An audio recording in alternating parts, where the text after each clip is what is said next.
PENC, Programa de Educação Médica Continuada da SOCERJ, apresenta o curso de Eletrocardiografia Básica com 10 videoaulas preparadas pelo Dr. Rodrigo Sá para os alunos da Faculdade de Medicina da UERJ. Assista no YouTube ou em www.socerj.org.br. Divulgue! Inscreva-se nas nossas mídias para receber as futuras atividades de educação continuada. Pessoal, eletrocardiograma é um mundo de infinidades diagnósticas. Sobrecargas, bloqueios de ramo, doença coronariana, as arritmias. Sem dúvida nenhuma, uma das primeiras coisas que o eletro começou a ajudar, além do distúrbio dos ritmos, foi para análise de tamanhos cavitários. Hoje a gente sabe que o eletrocardiograma não é mais um padrão ouro para isso. Com eco melhorando cada vez mais, com ressonância cardíaca, muitos diagnósticos de sobrecarga à luz da eletrocardiografia foram rediscutidos, mas ele ainda é bastante útil em várias situações. Além disso, o eletrocardiograma te permite prever problemas e muitas vezes acompanhar com baixo custo algumas alterações que acontecem do ponto de vista de sobrecargas vistas à luz da eletrocardiografia. Então vamos falar um pouquinho de sobrecargas cavitárias.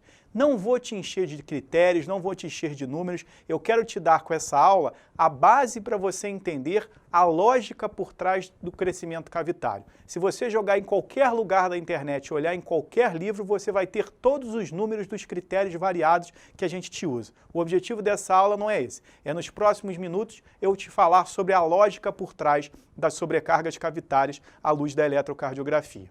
Então, muito bem. Lembrando da despolarização atrial, uma coisa que é importante a gente recordar é que o nódulo sinusal, como está no átrio direito, ele ativa primeiro o átrio direito e logo depois o átrio esquerdo. E quando somados eu tenho a onda P. Por que isso é importante? Porque se eu tiver crescimentos na cavidade direita atrial, eu já vou começar a mexer na onda P desde o seu início. Enquanto se eu tiver crescimentos na cavidade esquerda atrial, eu vou mexer predominantemente do meio para o final. Isso a gente vai ver melhor daqui a pouquinho. Mas lembrando, a onda P normal tem uma duração que não costuma passar 3 quadradinhos de duração e uma amplitude que não costuma passar 2,5 quadradinhos de amplitude. E quais eram as melhores derivações para a gente ver a onda P? No plano frontal, a melhor derivação, e de forma geral, a melhor derivação para olhar a onda P é a derivação D2, lembra? Porque em D2 a onda P está magnificada, é onde melhor eu enxergo a onda P. No plano horizontal, a onda P é boa de ser vista no V1.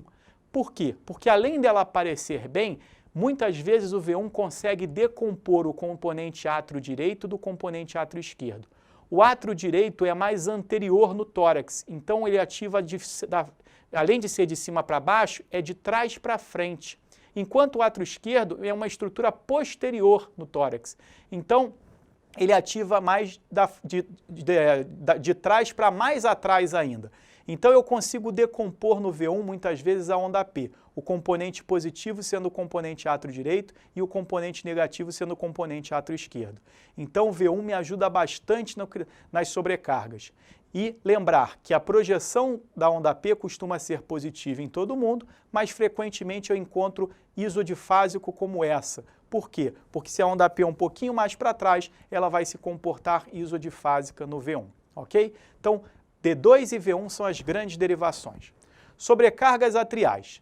No plano frontal, então, como é que vai se comportar a sobrecarga de átrio? A sobrecarga de átrio direito, como eu te falei, ela tem maior influência no início da onda P.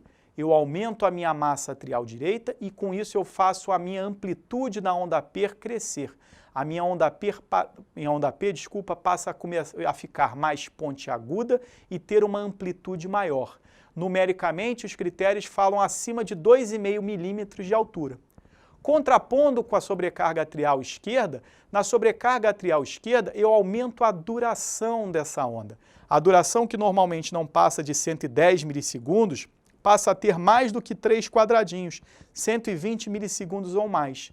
Só que um cuidado que eu tenho que ter na sobrecarga de átrio esquerdo, que aumenta a especificidade do meu critério, é o seguinte: a duração da onda pode aumentar simplesmente porque eu tenho fibrose no átrio, sem ele estar crescido.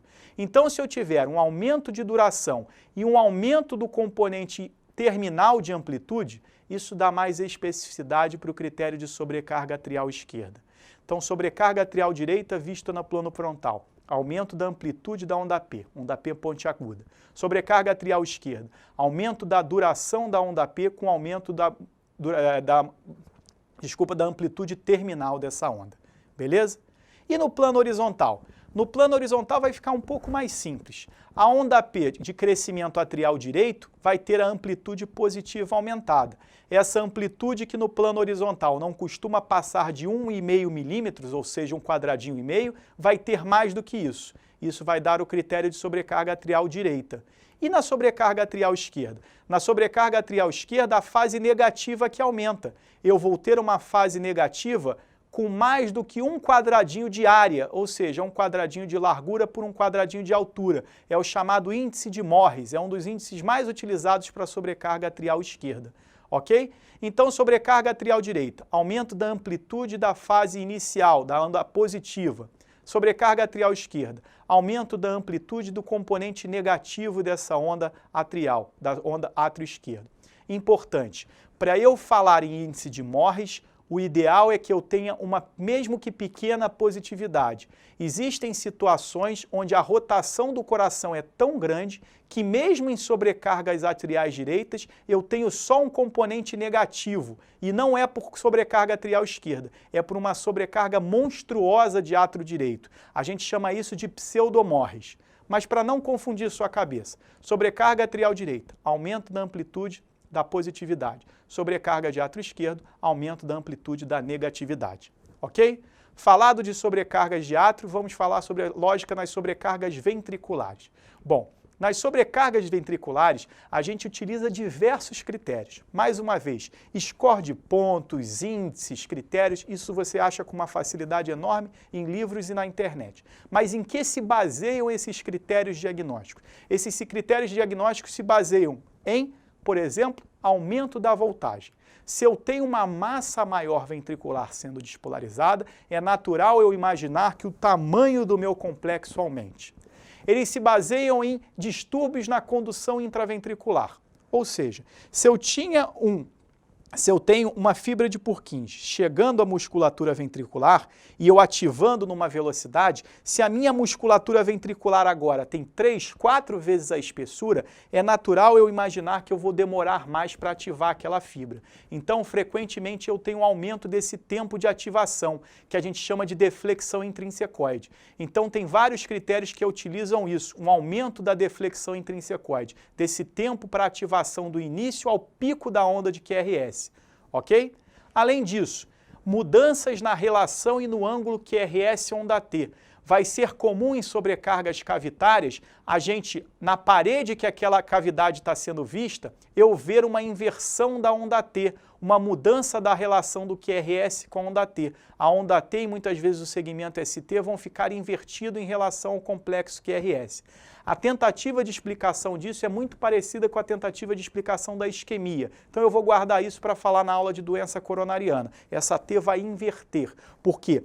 Um capilar agora vai ter que dar conta não mais de uma fibra muscular, mas de mais uma fibra muscular muito mais espessa. Então isso vai diminuir essa relação capilar-fibra muscular e vai fazer alterações como se fossem alterações isquêmicas dessa inversão da onda T. E por fim, os critérios vão se basear em tendência à mudança do eixo elétrico. Sobrecargas ventriculares esquerdas tendem a deslocar o eixo elétrico mais para a esquerda. Sobrecargas ventriculares direitas tendem a deslocar o eixo elétrico mais para a direita. Ok?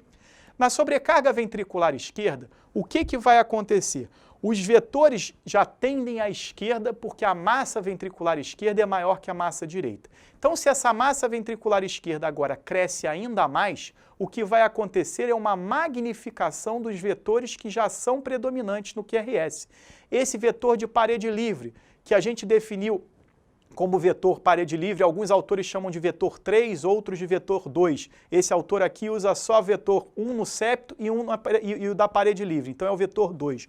Não importa. O vetor de parede livre agora, com aumento da massa ventricular esquerda, tem muito mais força.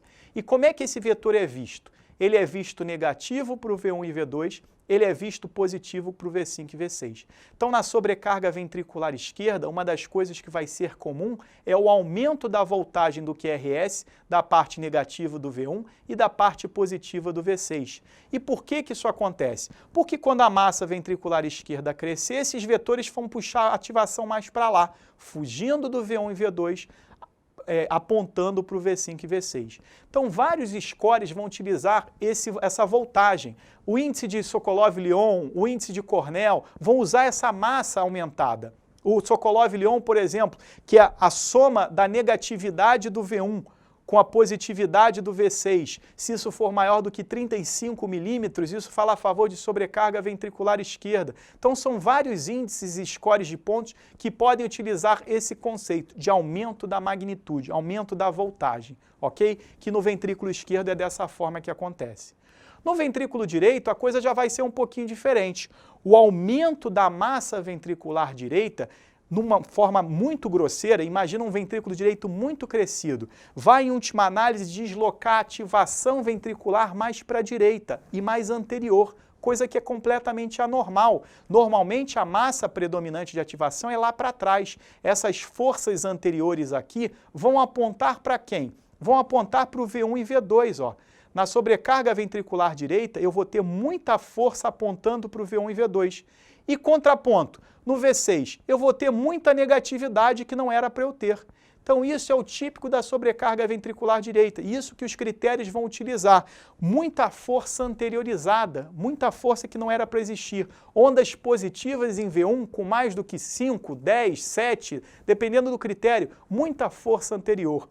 Além disso, eu vou ter o coração sendo rodado em direção, como do ventrículo direito cresce, ele encontra o gradil costal. E se eu olho o coração pela ponta, o coração roda no sentido horário. Eu vou ter mais ventrículo direito se apresentando durante mais tempo. Lembra o padrão de VD, aquele Rzinho, Szão? Mais Rzinho, Szão durante mais tempo. A transição vai ser muito tardia, vai acontecer só lá no V5, no V6, às vezes nem vai acontecer. Eu daqui a pouco vou te mostrar um exemplo disso. Então, na sobrecarga ventricular direita, com o crescimento das cavidades em direção ao tórax, eu vou ter muita força anterior e posso ter uma rotação do coração.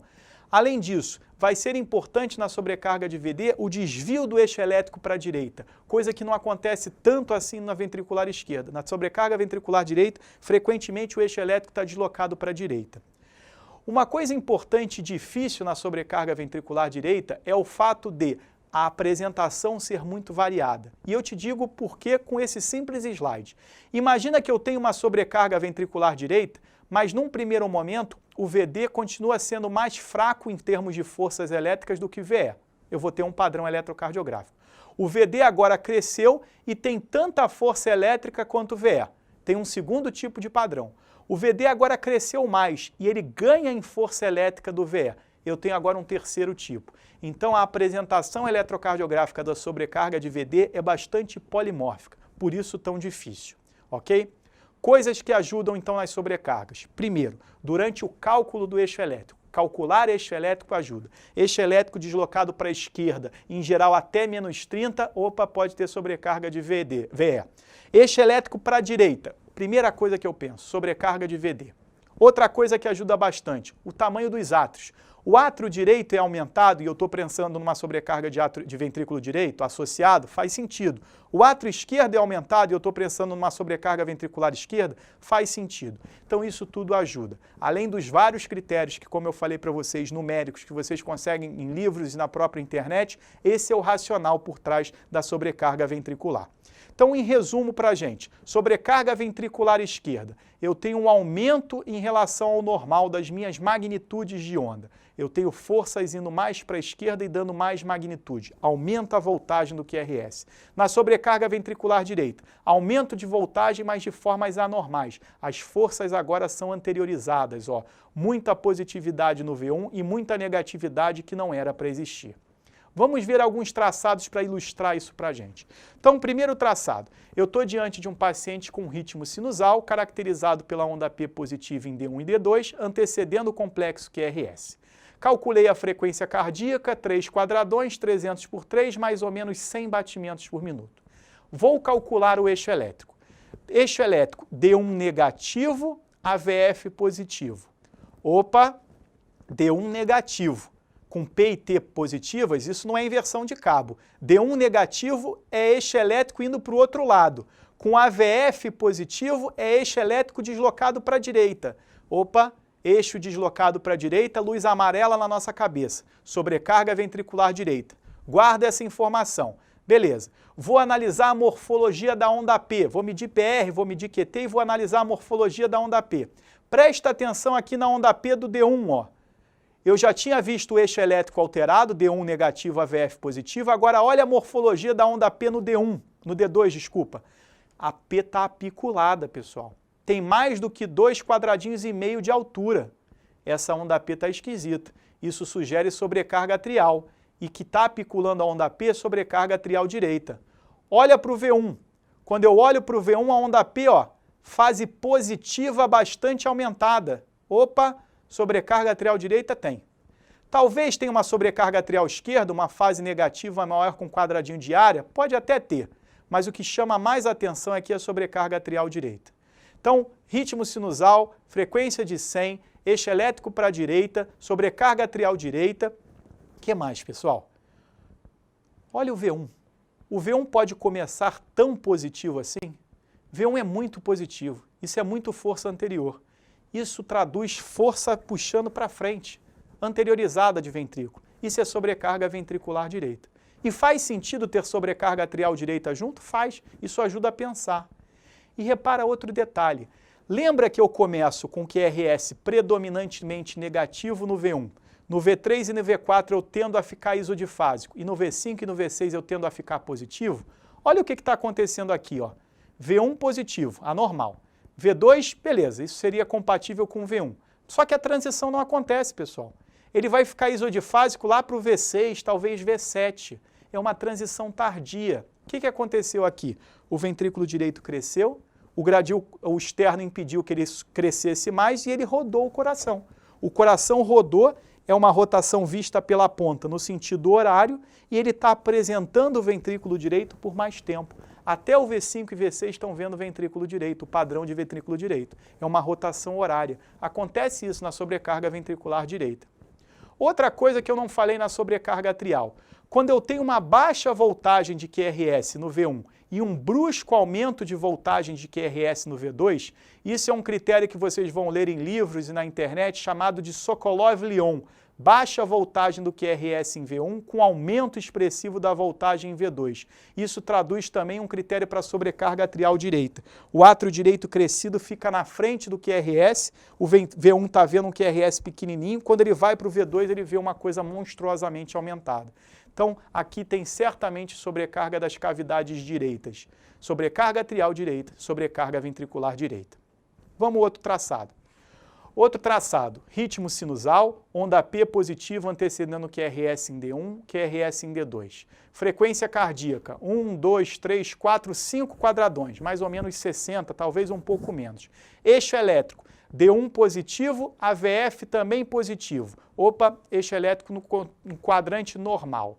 Ok, vamos olhar mais algumas coisas. Chama a atenção, olha só, um aumento importante da voltagem. Pessoal, o QRS nas derivações V1 e V6 não costuma ter mais do que 3, 4 quadradões de voltagem. Uma voltagem maior do que essa tem que levantar o diagnóstico à suspeita de ser sobrecarga ventricular. Lembrar que o paciente magro e longilíneo, o eletrodo pode estar muito mais próximo ao coração do que o normal e isso por si só aumentar essa voltagem. Mas pensa em sobrecarga ventricular. Principalmente quando acontece em V1 e V6. Às vezes V3, V4 não te ajudam muito, mas V1 e V6 sim, ok? Muita voltagem. E voltagem mantendo aquele padrão normal, que é o V1 negativo, o V6 positivo. Beleza. Tem mais coisa alterada aí, pessoal. Olha a repolarização aqui no V6, ó. Um discreto infra de ST com uma inversão parcial da onda T. Isso é o chamado padrão de strain, é uma inversão da T. Lembra que nos critérios que eu te falei de sobrecarga, quando a gente pode ter a mudança da relação QRS-onda T? É isso que está acontecendo aqui, ó. Padrão de strain, de sobrecarga ventricular esquerda. Então, ventrículo esquerdo aumentado de tamanho visto por um aumento do V1 e ao aumento do V6. Quando eu somo o V1 com V6, é o Sokolov-Lyon, que a gente chama, mais do que 35, ele é positivo.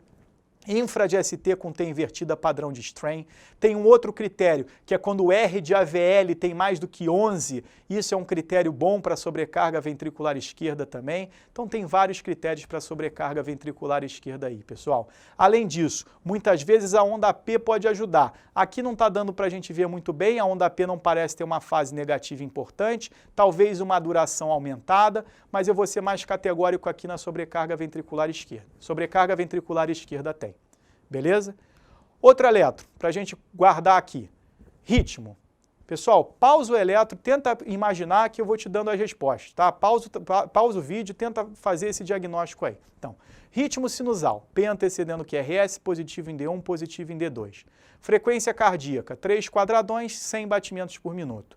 Eixo elétrico, D1 negativo, AVF positivo. Opa, eixo elétrico para a direita. Guarda a informação, pode ter sobrecarga ventricular direita aí. Onda P, morfologia, aumento da amplitude da onda P.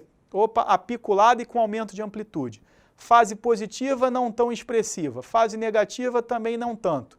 Morfologia do QRS. Opa, V1 muito positivo, força muito anterior. E a transição nunca acontece, ó. Ela nunca vai acontecer. Ele fica só positivo, ele em nenhum momento se torna negativo para ter a transição, ok? Repara, lembra que eu te falei no slide anterior do strain no VE, que no VE acontecia no V6 aqui, uma T invertida com QRS positivo? Aqui, ó, tem no V1, V2, V3, tem o chamado strain do VD. Nas derivações direitas eu tenho um padrão de strain, esse é o strain do VD, sobrecarga ventricular direita. Então a gente viu o eixo elétrico desviado para a direita, a gente viu o aumento da polaridade da morfologia e da voltagem da onda P, talvez um átrio esquerdo aqui também aumentado, um átrio direito certamente, mas átrio direito mais, átrio direito aumentado, ventrículo direito aumentado, sobrecargas atrial e ventricular direita. Beleza, pessoal? Último traçado aqui. O que chama a nossa atenção? Chama a nossa atenção aumentos de voltagem. De longe eu já estou vendo aumento de voltagem, mas vamos na sequência. Ritmo sinusal, onda P antecedendo QRS positivo em D1 e D2, frequência cardíaca 1, 2, 3, 4 quadradões e mais um pouquinho, então entre 75 e 60 batimentos por minuto. Eixo elétrico, D1 positivo, AVF positivo, eixo dentro do quadrante da normalidade. Ok, morfologia da P. Opa, P não está chamando tanta atenção, talvez tenha um aumento da duração da onda P aqui, você precisa dar um zoom no teu traçado para enxergar isso melhor, mas aqui a fase negativa parece estar aumentada, talvez tenha sobrecarga atrial esquerda. Mas certamente tem o que, pessoal? Olha a voltagem negativa do V1, olha a voltagem positiva do V6, olha o infra do ST com T invertida no V6, olha o R de AVL maior do que 11 quadradinhos. Pessoal, voltagem aumentada aqui.